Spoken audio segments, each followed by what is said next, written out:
A day in my life. Tara, samahan nyo nga pala kami ngayong araw na to. Ang pupuntahan nga pala namin ngayon dito sa Auckland City. Kaya samahan nyo nga pala kami ngayon. Ipapakita namin sa inyo kung gaano kaganda dito sa aming puntahan. Kaya samahan nyo kami hanggang dulo. Hindi naman nga pala gaano kalayo to. Mga 15 minutes lang to 80 minutes. Buti na lang talaga magandang panahon. At hindi din gaano ka-traffic ngayon. So, ang gagawin nga pala namin ngayon dito, maglalakad-lagad lang nga pala kami. Pasyal-pasyal, ganon. Picture-picture. Kaya samahan nyo nga pala kami.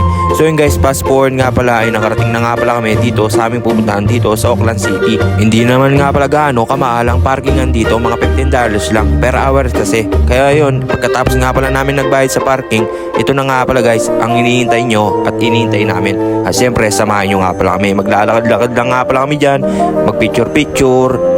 Medyo hindi na nga pala kami nakakapunta ngayon dito sa Auckland City. Yung last punta nga pala namin guys, last year pa ata yun eh. Kaya yun, samahan nyo nga pala kami. Kaya mag-enjoy lang kami.